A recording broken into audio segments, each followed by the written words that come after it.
In a world where progress never sleeps, one company stands out as the driving force behind infrastructure and energy solutions. Introducing our fuel company and cement producer, where excellence meets efficiency. Jah Oil. The company have 30 filling stations across the country that are all operating, which includes the recently completed Yarambamba and Old Yundum filling stations. And our rates are relatively cheaper than anyone else across the country. Along the years, Jah Oil introduces importation and distribution of cement in their line of business to diversify and strengthen their operations. Are you a cement retailer? At the moment, Jah Oil is the biggest producer and distributor of cement in the country with the most competitive prices in the market. With a focus on sustainability and innovation, we are paving the way for a greener, stronger future. Trust in us to fuel your projects and lay the groundwork for success. We currently produce over 25,200,000 bags per year. As the largest cement producer in the country, Jah Oil also targets to export cement to the neighboring countries like Guinea-Bissau, Guinea-Conakry, and others. Join us on our journey to shape a world where every drop of fuel and every bag of cement makes a difference. Together, we can build a brighter tomorrow.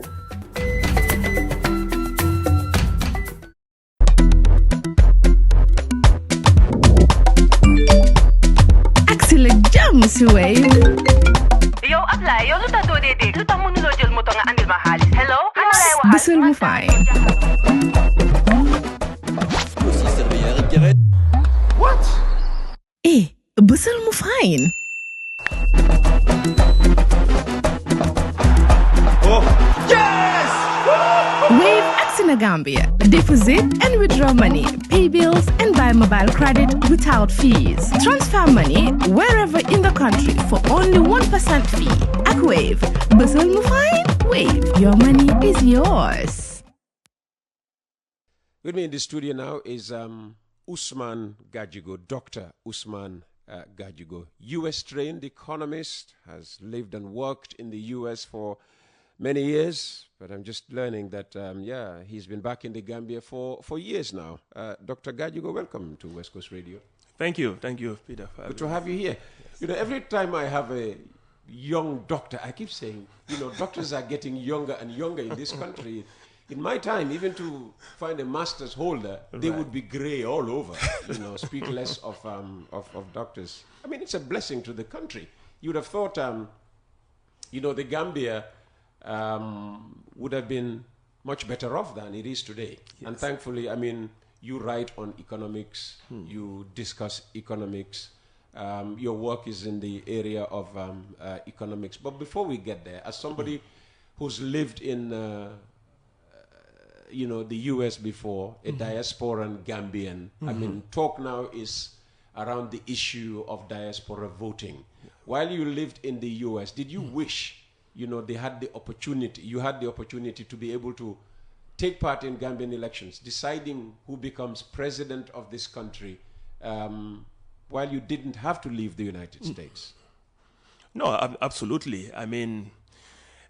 Especially in the issue of, in the case of the Gambia, this is particularly important because if you look at the percentage of Gambians that live abroad, it's a very huge percentage as a percentage of our total population. Yes. So this issue is particularly salient in our case.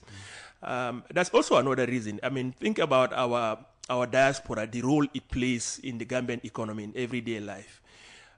We have tens of thousands of Gambians living just in the U.S. alone. If you combine, Western Europe, other parts of the world, you're talking about, well over 100,000 Gambians abroad. These are not just, just any average Gambians living abroad. Their impact on our economy is almost immeasurable.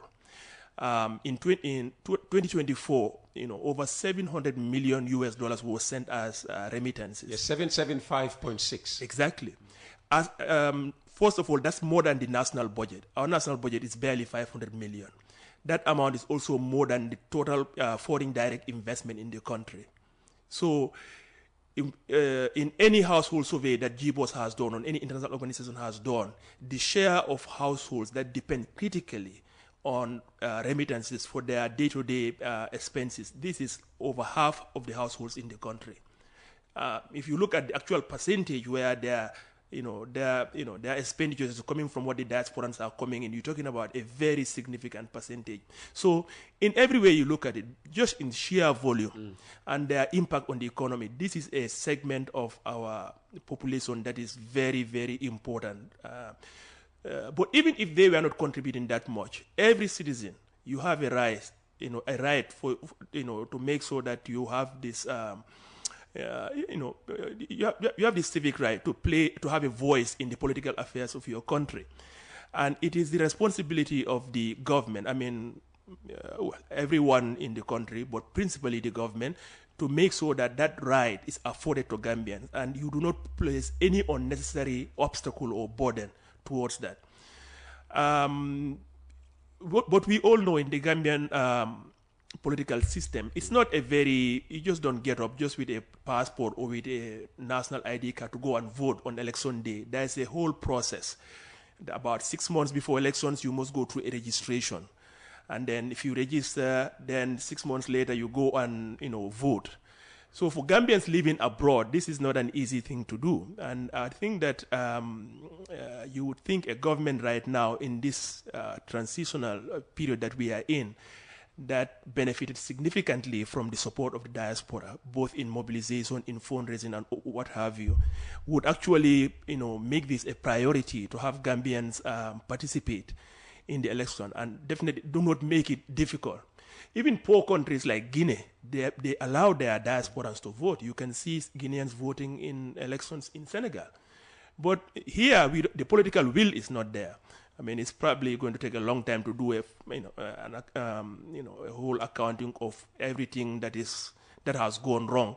But the fact of the matter is the political will is not there right now, and the current government is not in support of it, because if it were, I know there are individual oppositions outside of even the government in it, but it is a very sad state of affairs to have a situation where you have this group of Gambians in sheer numbers, they play such a critical role and yet being denied such a basic right to participate in the political affairs. It's something that can be addressed, and the fact that it remains a problem is a national disgrace. Well, government would argue that they are not denying any Gambian who is living outside this country from taking part in the elections. Right. The one condition is you have to travel back home. Yeah.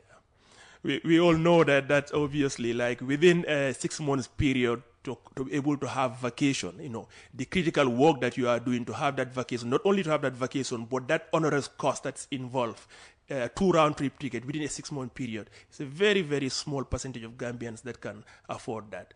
And, you can say, I'm not saying it's bad, but if you put the cost of, in front of people to do something, you raise it high enough, it becomes prohibitive. Exactly. All right. It has the same effect. As I say, your interest area is economics. You write a lot about the economy. You criticize a lot about the economy and particularly this government's economic policy. Yes. And this new term, recycling, asset recycling. Right. You have a big problem with the Senegambia Bridge, for starters. Absolutely. What's your issue with the Senegambia Bridge? Why is this a bad decision? No, this one, I still have a lot to say about it, and I'll be writing a lot more about it, because it's a very, it's an example of a monumental failure in decision making. This is beyond economics, because the impact of this is, the more I look into this, the more I come away amazed at the blunder that this government has done. Also, I'm a bit attached to this project. I was a staff economist at ADB in 2012 when this project was started. I was one of the economists that did the impact study on it in 2012. So I'm familiar with this project from its conception. How it was funded.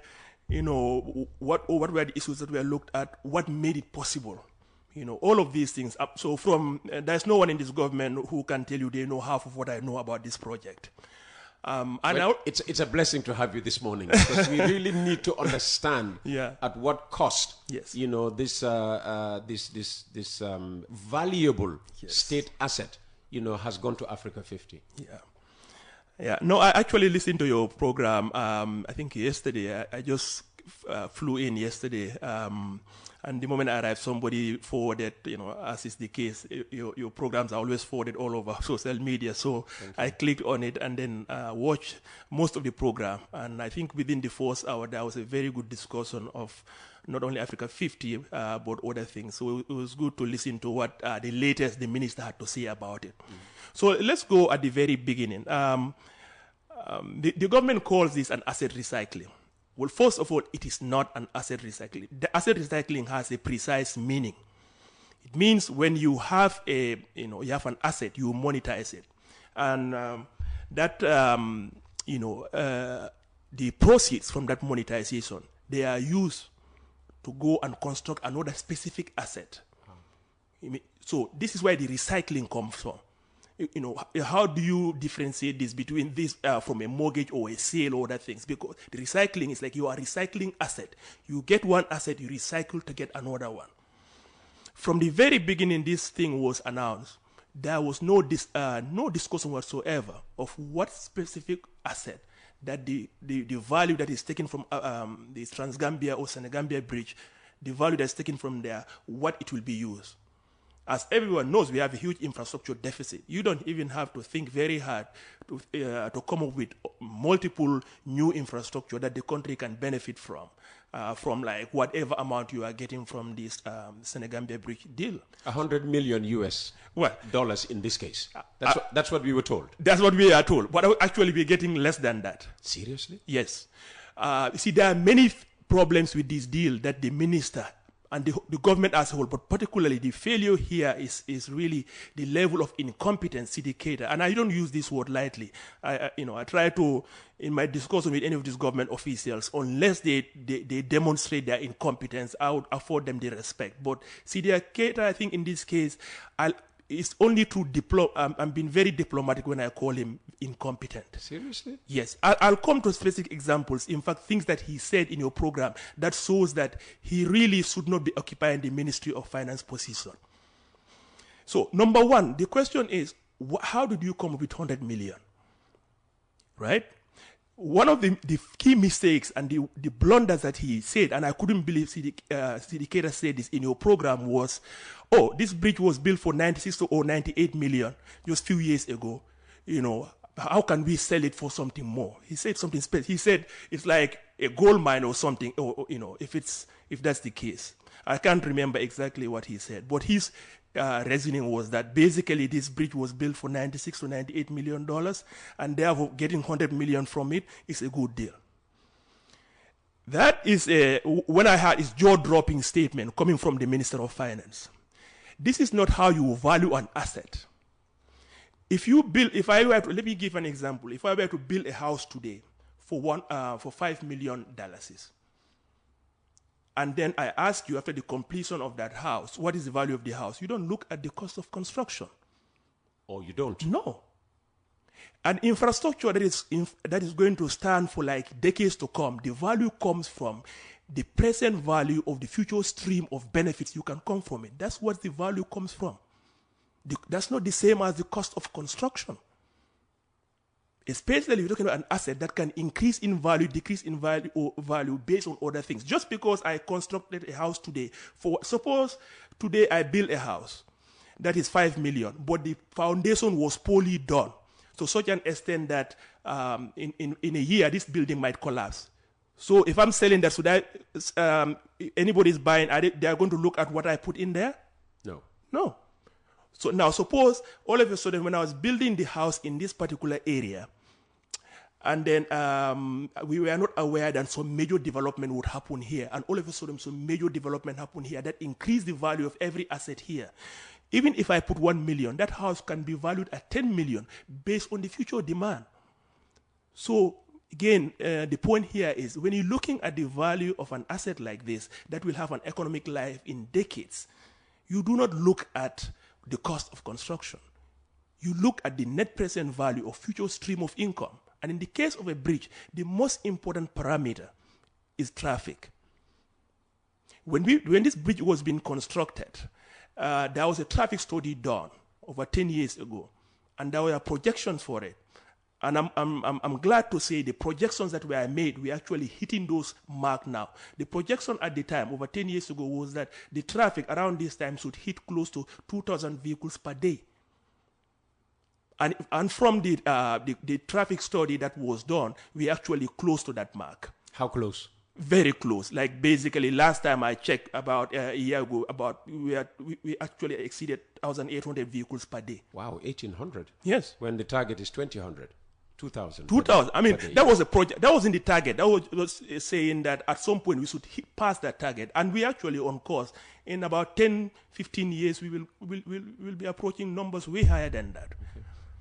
So when this negotiation was being done with Africa 50, they sent a consultant to come here in the Gambia and do the traffic study, because they were doing their job. They knew that the value of an asset. Because, the people who are working at Africa 50, some of them I work with at ADB, they didn't come and look at, oh, this is the cost of the bridge, oh, this is the value. No, they sent their consultant to come and do a traffic study here. The consultant went and did a traffic study, looked at the figures that we were getting, looked at the toll revenues we were getting, and did a projection, which was actually a very good projection. I went and recreated the financial model, which I can compare if the government is willing. I've been asking the government to release this traffic model in several of my projects. Now tell me, if this was the case where the value of the bridge is just supposed to be based on what the cost of construction, why would Africa 50 come and send a consultant to come here and do a traffic study? What I can tell you is that when that valuation of done over what the bridge would be, to look at the revenue it will generate between now, for the next 25 years, the value was almost $500 million of the bridge. And we gave it away for just 100 million. Exactly. And you're saying even less. We gave it even less. I'll come back to that. The value of the bridge is about 500 million. So the Africa 50 also did some calculations to say, okay, over the next 25 years, if they have to do any sort of repair, everything, and they removed it from there, that will still be way less than 100 million. So at a very minimum, whatever cost of maintenance you have to do on the bridge, the cost of operating it, you will still come up with a value of the bridge that is at least 400 million. Africa 50 is making so much money from this. They are, as we speak right now, they are approaching other investors to help them even generate more revenue based on the deal they have done with the Gambia government. That's how much money they are making as we speak right now. You mean they're going to other countries to try to... No, they are going to ADB, for instance, and who knows what other investors they will approach based on the excess return they are going to get from this deal. And that 100 million, we are not getting 100 million, by the way. So right now, if you go to Yilitenda and Bambatenda, you will find that toll plazas are being built. The cost of all of those things are being subtracted from the 100 million that they are paying the Gambia government. So they will, every construction, every work they are going to do in the country is going to come from that 100 million. So we are not going to get 100 million from Africa 50. You know, so the bridge was significantly undervalued. So if the Minister of Finance, the person who was at the head of the table representing us, telling us that, we should be lucky to get 100 million because the cost of construction was 96 million. That is telling you here we have a chief government economic advisor who is very incompetent, who doesn't know the basic principles that should be used in valuing an asset. And an asset as important as a bridge that will have an economic life of well over 50 years. And remember, the 500 million I mentioned here, that is only for the next 25 years. If we extend the economic life, of course, if you discount it, it wouldn't be as high. But it should be at least absolute minimum 500.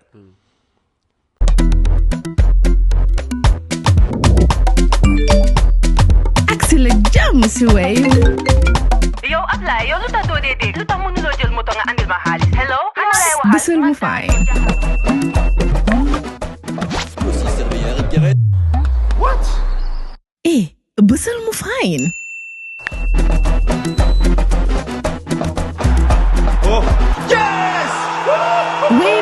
Gambia. Deposit and withdraw money, pay bills, and buy mobile credit without fees. Transfer money wherever in the country for only 1% fee. Ak Wave. Bustle mu fine? Wave. Your money is yours.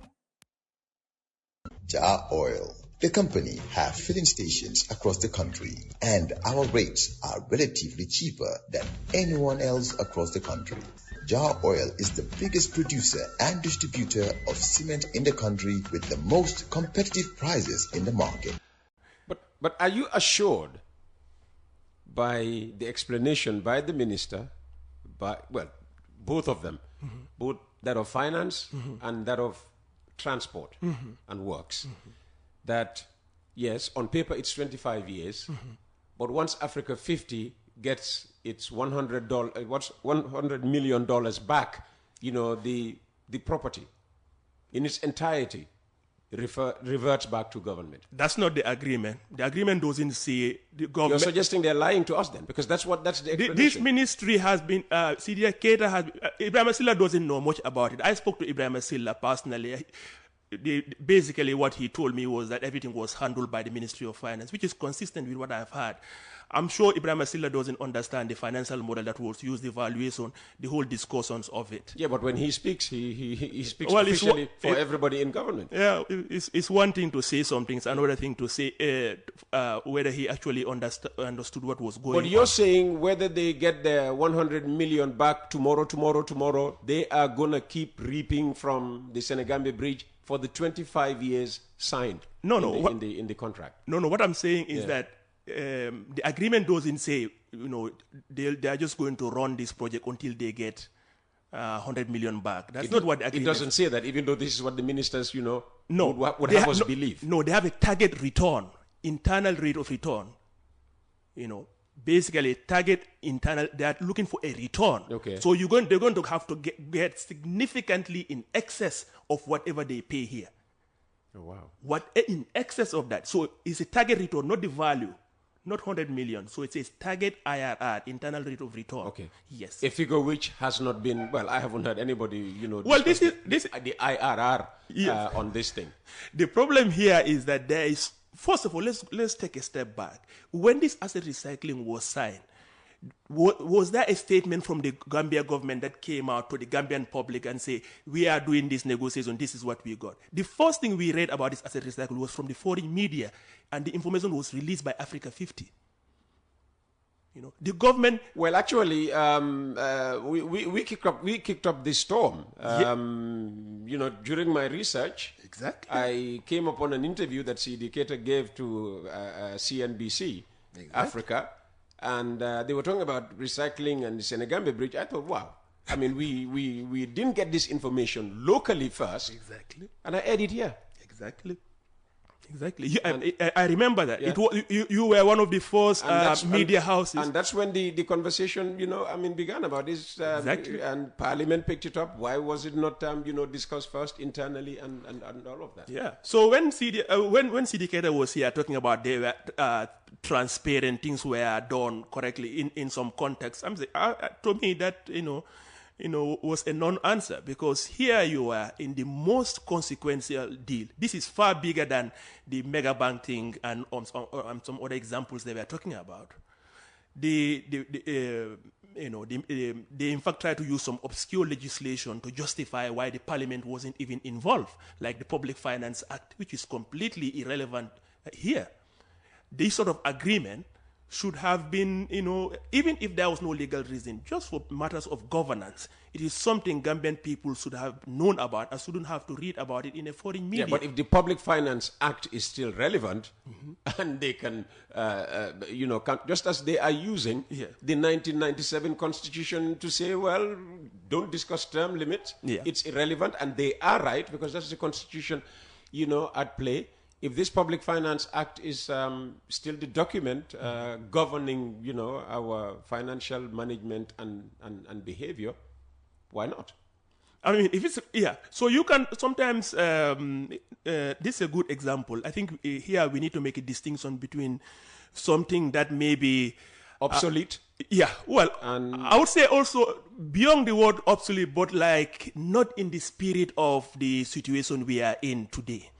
You know, you could use. There are a lot of laws that were still passed during Jammeh's era that are still on the books, but I'm not sure it would be advisable for this government to depend on such laws. they're not in step with our development Yeah, strides. and the transition that we are in, the democratic transition we are trying to do. So while it may take time to phase out certain laws, the government has a discretion whether or not they decide to use something that was intended to suppress people's right, in an environment like this.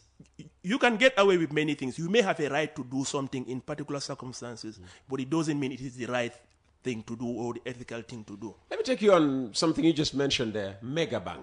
Yeah. What about Megabank?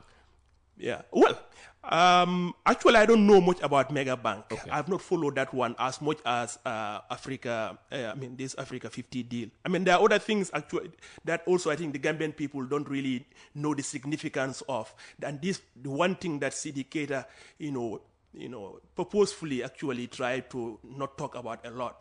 The clause in the agreement, that says that we cannot do any infrastructural development that will compete with the bridge for the for a 100 kilometer. Is it 100 or 50? It's 50 diameter. A radius on each side. So the total radius is 100 kilometers. So basically, from all the way in Kuntaur to way past Kerewan, there cannot be any bridge. But beyond that, there is also, it says, competing infrastructure. So even beyond that limit, a ferry that could potentially be argued to take traffic away from that bridge is not allowed. Oh, this is going to be a big problem because you have a Turkish investor, ready to exploit river transport. And Yeah. that is going to have an impact on the Senegambia Bridge. Well, that one is a bit far. They'll go. Is it? Yeah, but the thing here is, What if it has to pass through the bridge? which one? The ferry they're going to use, the boat they're going to use, or whatever. Well, if that one decides, if they decide to bring it that close, then Africa 50 has the legal right to take them to arbitration. That's what's in the agreement. If they break that clause says it's not. In fact, it's not something that can be adjudicated in the Gambia. It has to go to international arbitration. Wow. Yeah, that is not. That to me is the most egregious part. Here you have people representing the interests of the country. Just to get some immediate payoff, they basically went and constrained the development. In the Gambia here, you're not going to have a developed country or a country that progresses unless we have multiple bridges across the river. This Senegambia bridge is far from what we need. We still need multiple bridges, including west of that part. Yet here, just for for getting that small amount, which is a pittance relative to the value of the bridge, you went and tied the hand of the country. That means even if a new government comes in here, our hands are tied. That to me here is the biggest, one of the biggest failures. It's difficult to put a monetary value of it on that clause, but it's very, very difficult. And what do you make of plans to, for want of a better expression, to recycle other assets? The airport is being talked about. The Independence Stadium Hotel is being talked about. Listen, in principle, there is nothing wrong with asset recycling. If done well, just like many other things, privatization, there's nothing wrong with it. If done well, the asset is valued properly, the whole transfer of the asset is done in a transparent way. The interest of the country is placed above all when that negotiation is being done. You can actually get value for money. Let me give, and in this Africa 50, this Senegambia bridge, suppose it's properly valued. Yes. And we were to get at least 200 million from it, and there's no such clause that prevents the country from developing any other bridge in the future. You can have a situation where a new power plant is built or series are built that can supply every single household. Our energy problem would completely be met. But given the track record this government has shown, given the fact that some of these mistakes that they have done, they are not fully cognizant of the scale of the damage. I think we have to be extremely worried. And I would urge every Gambian citizen, especially our National Assembly members, to really, put their foot down and not allow this government to. Do they have that capacity, do you think? The National Assembly members who are to, keep the executive in check and also make our laws that would benefit the country rather than cost the country. I mean, on paper they have the capacity. Now, whether they have the political will to do it, that's something that's not clear to me. But it's never too late to do what is to do the right thing if you can learn from history. But at this point right now, what should be absolutely clear, crystal clear to everyone, is that we have lost badly in this deal. The Minister Keita has definitely let the country down, and it is going to take us many, many years to really pick up the pieces here. I mean, the other thing that he said that I just recall right now that really blew my mind was that, in this Africa 50 deal, we don't have to worry about the deal not being done correctly because Africa 50 was created by ADB and we are shareholders. And the fact that we are shareholders in that institution, whatever deal they bring to us, it really should be okay. It makes sense to me. No, I mean, that's a major, major mistake. Let me give you an example. Like Afrexim Bank, for instance, it's created by African Development Bank. Yes. Africa 50 is also created by African Development Bank. I have been in many projects where ADB was in transaction with Afrexim Bank, and it is treated like any other legal entity. A loan or equity or any sort of financing to Afrexim Bank has to go through the same processes. We will ADB will engage lawyers, not only their in-house legal lawyers, but outside lawyers. Because any transaction, because ADB is a legal entity separate from Afrexim Bank. And officials from each of these institutions, whenever they are engaged in any transactions, they have to do it from basically they have to look at the best interest of the institution they are serving. The officials in Afrexim Bank Africa 50 who were negotiating with the Gambia government, their responsibility, fiduciary responsibility was to Africa 50. And to Africa 50 alone, not to Gambia. They are tasked with doing a financial deal that is in the best interest of Africa 50 as an entity. ADB created Africa 50 for one purpose, for it to go and do infrastructure financing on the African continent, but from a purely commercial point of view. That clause that we had in Africa 50 saying that we cannot do any development, you will never have a deal with ADB and that clause will be there. Their board would eat them alive. But Africa 50 can get away with that because Africa 50 is created to run commercially like any company. In other words, to be able to engage in things that ADB as a multilateral development institution cannot engage in. So the responsibility that whether it's the Minister of Finance or the Minister of Transport or anything, the responsibility that you have in dealing with any organization is that you are there as a representative of the Gambia government. And it is your responsibility to look out for the interests of the country. You do not outsource that responsibility because that is not the responsibility of that other institution.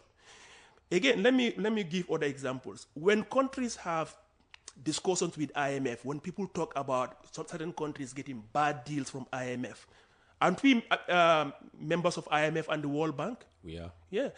Are we going to say that any agreement the World Bank or IMF has with any other country, those countries' officials don't have a responsibility to ensure that they look out for the interests of their country? Because at that very moment, they are the ones entrusted with the interests of their country.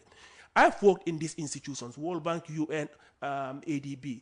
When you are sent to other countries, you are not there thinking, in fact, you don't know a lot of these details, the economic environment in that country. You read certain things, you are given briefings. But the responsibility for looking out for whether a certain program or project is in the interest of the country, that responsibility is with the officials of that country.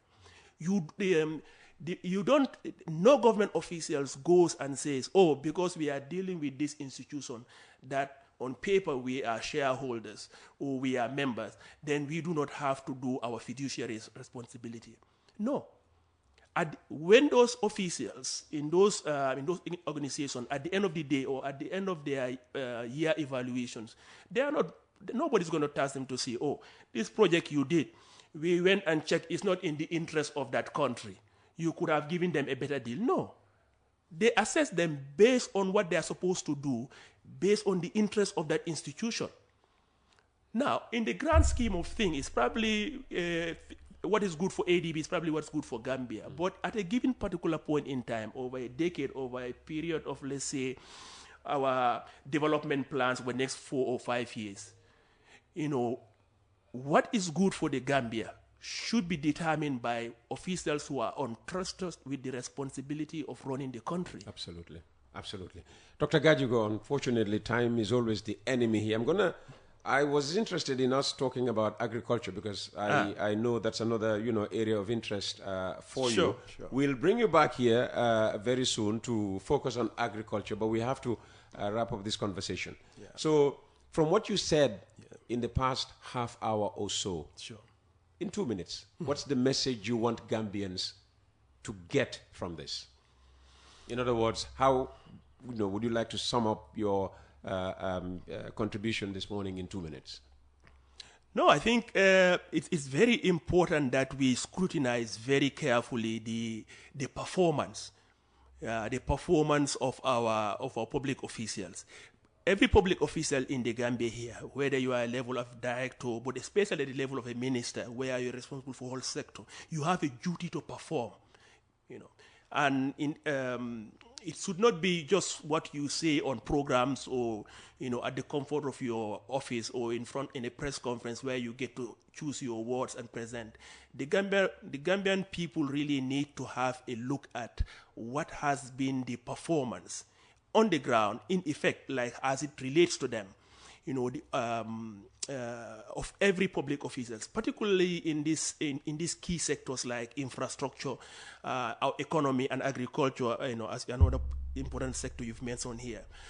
And when you have done that, you look at these things dispassionately, what you find is that the performance of this government, I'm sorry to say, has been horrendous.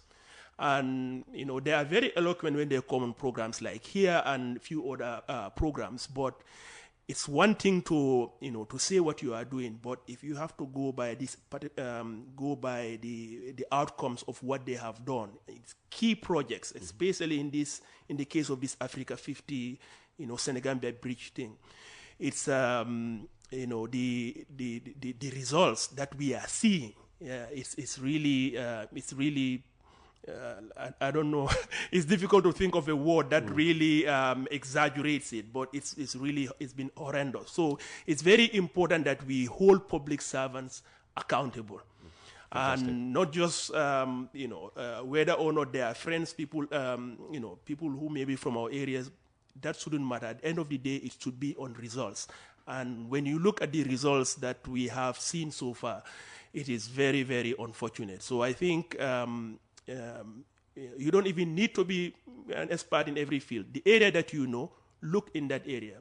The country is big. There are people with expertise in all sorts of sectors. When we all do our part and focus on those areas that we know something about, we can hold the government accountable. It's not only this government. Any government that we have a responsibility as Gambian citizens to hold them accountable. Okay. Well, on the issue of having that responsibility to hold them accountable, where even imams are being indirectly accused of trying to bring the government down.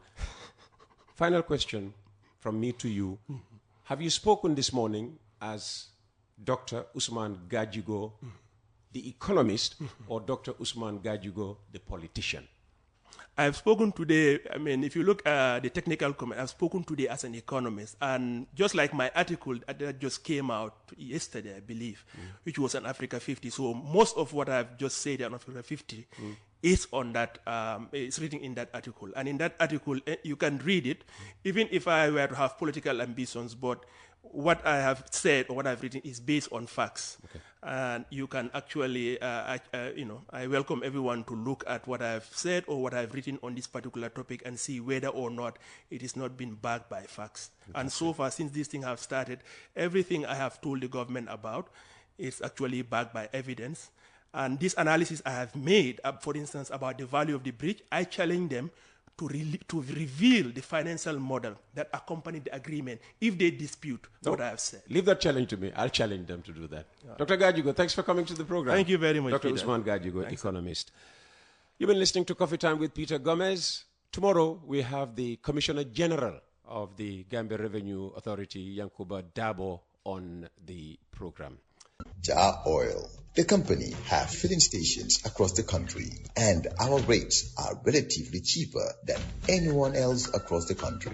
Jah Oil is the biggest producer and distributor of cement in the country with the most competitive prices in the market.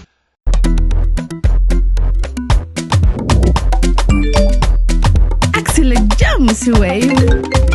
Yo, apply. Yo, luta to dede. Luta mo nulo jël moto nga andil ma xaalis. Hello? Busel mu fine. What? Busel mu fine. Oh, yes! Wave Axina Gambia. Deposit and withdraw money, pay bills and buy mobile credit without fees. Transfer money wherever in the country for only 1% fee. At Wave. Busel mu fine? Wave. Your money is yours.